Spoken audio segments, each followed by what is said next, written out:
If there's one type of adventuring that I love best, it's side-scrolling action-adventure games. The NES library has quite a few worth discussing, but among them, the Battle of Olympus was a title that really broke away from the rest of the crowd.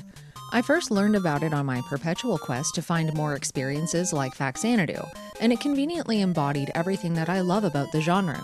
Rewarding exploration, great problem solving, competent NPCs, and some very challenging combat. When I first fired up the game, I was immediately drawn in by the title screen music. Unlike Faxanadu's upbeat and exciting welcome, the Battle of Olympus is set an entirely different scene. It's one of the most wistfully hopeful pieces of music I've ever heard come out of my console, and it's fitting because of the perils of the quest at hand. You play as Orpheus, journeying to rescue his wonderful wife that was kidnapped by Hades and taken down into the underworld. If you haven't pieced it together yet, the story and visuals are heavily coded in ancient Greek mythology, and if you're wondering if you can enjoy this game without being an expert in these topics, the short answer is yes. Knowing a bit about these folks and their tales will obviously deepen the experience, but I can't say enough how grateful I was that the game stood on its own without heavily relying on outside sources to set the stage. The Battle of Olympus is a wonderful exception to a few negative experiences that I've had where being familiar with a property's source material and extended universe are necessary to get the most out of the game. The trip to the credits is arduous, winding through the lands of ancient Greece on the quest to open passage to the underworld. Along with all the usual things to do like finding equipment and important items, there was also a really adorable aspect here that I haven't seen done in other games before. You have to find and speak with 3 nymphs that not only serve to pass along key quest information, but also give you fragments of your wife's undying affection to hearten your resolve in these dark times. A lot of game plots revolve around rescuing a love interest from a nefarious character, but I really couldn't help but feel deeply for Orpheus and his heartbreak as he searched for his lost love. The last time I felt connected to a character in a game like this was Castlevania II Simon's Quest, where the main character is dying and suffers with every step he takes. The Battle of Olympus succeeded in striking a similar chord with my empathy, making these letters from Helen and the sense of purpose in Orpheus's task all that much more poignant. The game's graphics and music further fueled my immersion. The visuals were very nice with some excellent use of color, especially given how muted some of the NES color palettes were. One thing that really stood out to me was how consistent the NPC sprite work was. In Zelda 2: The Adventure of Link, which this game is very often compared to, townspeople seem to have all sorts of shapes and sizes. The healing ladies have exceptionally small heads and bodies, while other residents look more comparable to Link's proportions. Here though, everyone at least looked like they were born of the same world, and had some brilliant little details in their clothing and hairstyles. The enemy sprite work was decently varied as well, with similar care shown for the locations you visit. No 2 places felt too similar, with the exception of the many forests you explore. The music was pretty great overall, but some of the loops were a bit short and could feel repetitive after a while. Among the greats were also some real stinkers, like parts of the Tartarus theme, as well as what plays in some of the caves. I'd say about 90% of the auditory experience was great. Even though I eventually fell in love with this game, I will admit that I didn't get off on the right foot with it. The first time I ventured out of Orpheus's house, I got completely wrecked. There are these blue worms that fall out of the treetops directly on top of you. And not only are they fast, but you can't even hit them with your club once they make it to the ground, since they're just too low for that. You have to wait for them to jump at you, and there was nothing predictable about their timing. Their sporadic movements spooked me almost as much as the jerky bot enemies in Zelda 2. When I think back to games like Faxanadu and that scary eyeball monster you face off with right before leaving Aeolus to start your adventure, I have to wonder why the folks that made the Battle of Olympus thought that these impossible-to-hit worms were a good hook for players to get into the combat. Eventually, I just started avoiding them, since they're some of the most annoying enemies in the entire game. If there's one thing about the Battle of Olympus that never seemed to get easier, it's the navigating. The game is split off into different cities that you can move between by way of the side-scrolling sections, but discovering exactly how they're connected wasn't always so simple. While there are some pretty obvious examples of where an area clearly leads into a new one, others felt random comparably. For example, you start the game in Arcadia where there are plenty of houses to duck into and start collecting quest information from the locals. While instead of one of these doors leading to someone to speak to indoors, it dumps you into Attica. This completely caught me off guard, almost as much as the tree I walked behind one time that also took me to a new area. The doorway somewhere new could be just about anything, meaning that you had to be very thorough while exploring. In general, getting around became trickier the further I got into the game, as all of the travel details started to blur together. After I'd been to 3 or 4 forests that all looked the same, I had a hard time remembering exactly which tree to take to get to where I wanted to go, as you might imagine. I'm really curious to know if anyone else found moving around the map as unintuitive as I did. It didn't seem to stick even by the game's end, and if you've played this one, let me know about it in the comments. In the cities you visit, you'll usually be blocked from progressing until you complete some kind of quest-related task, like defeating a boss or finding a special item to open up a new path. And the manual wasn't exaggerating when it said that every single thing shown here is necessary to reach your goal, making for a quest chock full of exploration and side questing, which are conveniently some of my favorite things in this genre. Standing before a list of tasks this long would have been a far more staggering challenge if not for the extremely well-crafted townspeople dialogue. I have to say that having a sound translation really elevated my enjoyment of this game. I was never stuck scrutinizing text for its true intentions, and I can't think of a single case where anyone flat out lied to me either. In a sea of games with questionable translations that just barely got their point across, the Battle of Olympus shines brightly among them. These ancient Greece folks are a no-nonsense bunch that tell you exactly what you need to do or who you need to find or kill to keep the momentum rolling. This might seem a bit hand-holdy on the surface, but trust me, there are plenty of things to keep the gameplay itself challenging even when you're directly given an objective. And usually, everything that you're trying to do has a few moving parts to coordinate, ensuring that you won't just be leisurely strolling to the next point on your checklist. And it's not as if the monsters and what can only be described as grueling combat would just let you waltz on by either, but we'll get to that shortly. Because each stretch of the game is compartmentalized in a sense, even if you do end up getting stuck, there are only so many places to check before you'll inevitably stumble upon where to go next. Even with all of that good NPC dialogue I just mentioned, I still had a few moments where I'd hit a dead end, need to jot down what was in my way, and head back to town to shake down people for more information, since I'd obviously missed something. On the bright side, there weren't many frustrations to be had around the items you come across, since the manual was extremely helpful. It had coherent descriptions of everything, but I appreciated that it didn't necessarily spoil what they did in the context of the game, since I feel that would have made things a bit too easy. That mystery aspect made space for some very zesty trial and error moments, and sometimes I even literally stumbled into a couple of solutions. Winding the exploration and problem-solving aspects of this adventure together so well made for some very rewarding moments of discovery. That's not to say that it was all roses all the time, and if I had to pick the parts of the game where my momentum really sputtered, it's the several fairly involved maze sections. They're a mapmaker's dream if you're into that, but even with all my love of drawing them, I had a particularly tough time here. The most difficult part was ensuring that I'd exhausted all possible routes, since at least in the forest one here, there are no obvious doorways to check off. There are paths to new sections as well as important people hiding out in there, meaning that if you even miss a single path, you'll be put off from progressing until you find it. Color here is the big differential between each section, but the schemes were not always so distinct that I could easily take notes and avoid getting turned around. It didn't help that there was a constant flow of enemies there that didn't give me even a moment of reprieve to get my bearings. If only for the navigation blunders they bring with them, these parts were some of the toughest hills to climb for me. The enemies in the Battle of Olympus demand a lot of skill and precision to overcome.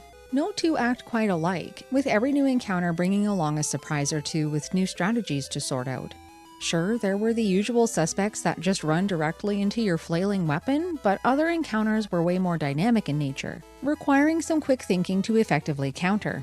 I liked this a lot, but there were still a few problems that made fighting less smooth than I would have liked.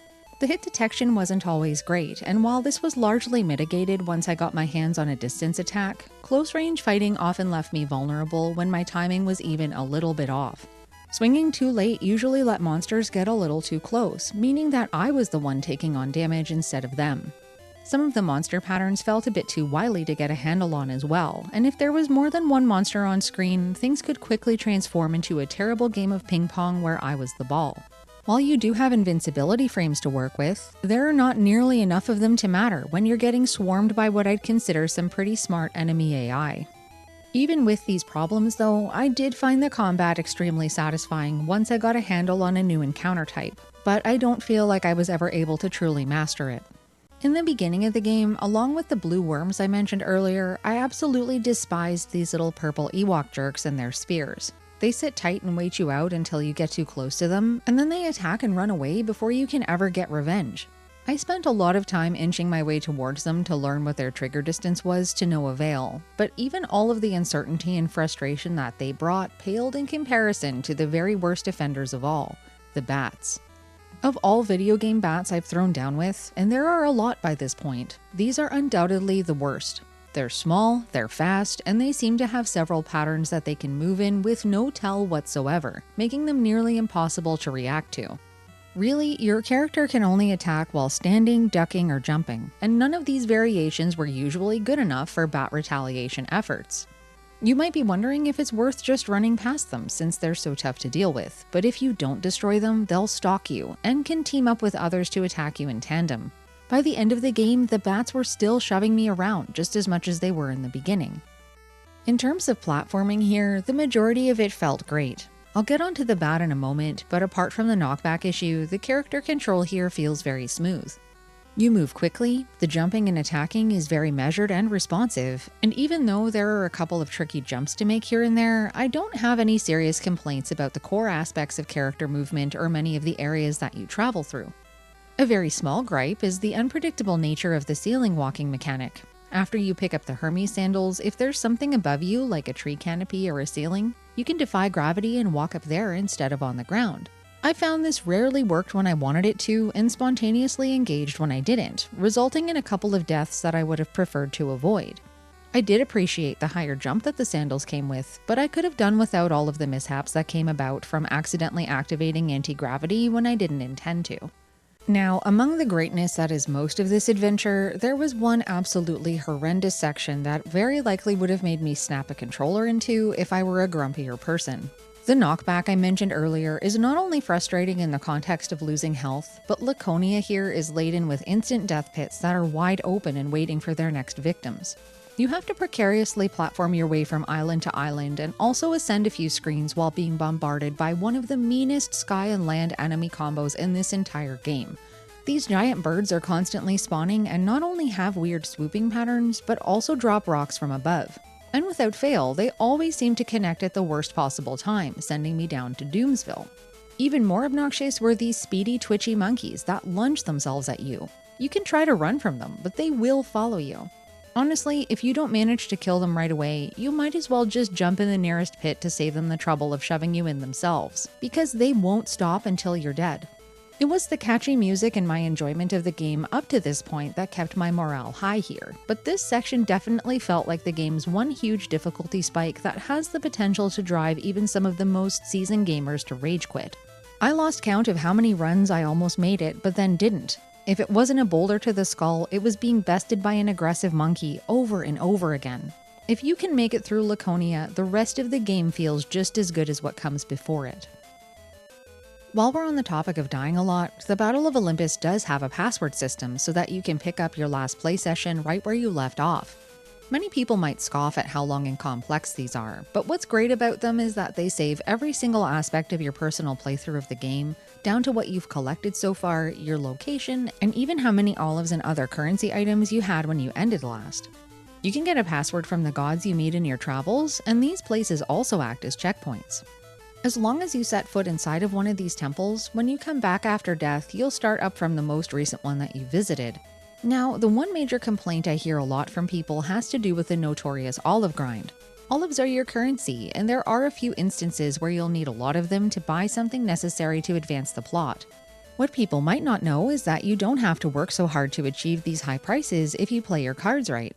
When you die, you have two options. If you select continue, your olive count gets chopped in half, but you keep all of your progress up to that point. This is good for when you've just finished a boss and die on your way back to the temple and don't want to have to go back through something tough again. On the other hand, if you select retry, you keep your olive count but lose any progress you made beyond your last checkpoint. 90% of the time I picked retry instead of continue because unless I'd accomplished something significant, it wasn't worth losing half my olives as penance for making a misstep. This wasn't explicitly clear in the manual, so I can definitely understand the confusion around the two options, but retry is a great tool that made my experience a lot more enjoyable, as well as a lot less grind heavy. Even in situations where I did need to collect a couple of more olives to top off my total, I didn't find grinding all that bad. There are many areas where relatively easy enemies constantly respawn to take advantage of. Actually, I found the Battle of Olympus very generous, especially when building up to a boss fight. There were almost always these little grind spots installed where you could not only spend time picking up olives you might need, but also grind up for health too. It was really rare that I had to face off with a boss encounter that I was unprepared for. Speaking of the minions of Hades, these bosses were either ridiculously easy to juggle with a simple pattern or impossible to get close to. I'd like to be able to say that the difficulty of these fights built up incrementally from the beginning of the game onward, but I didn't feel like that was the case at all. It actually felt like it was the opposite, with the first boss you come up against, the Lamia, being one of the hardest to take down. I'd like to chalk it up to the fact that you have to do it with virtually no advantages early in the game. You're weak, your health bar's still very short, and the hitbox on the shield that's supposed to protect you is so small that you end up eating way more hits than you deflect. These face-offs were nothing to really write home about, and didn't feel too much more difficult than the rest of the enemy encounters, especially once you found a couple of ambrosias to extend that life bar. For me, the Battle of Olympus was an incredible experience from start to finish. With its sound writing and multifaceted problem-solving approach, it set me up for a vigorous adventure that was nothing short of exciting at every turn. While it does have its share of blemishes, it also has loads of what I personally love in video games. In all the titles I've played so far on the NES, it's one of the only ones that has even come close to reaching the top of my favorites list, alongside my trusty old childhood quest of choice. That says a lot about how much I enjoyed this one. While I don't think it's going to please everyone as much as it pleased me, it's undeniably a well-executed effort to capture what I'd consider the very best parts of adventure games. Definitely don't skip this one.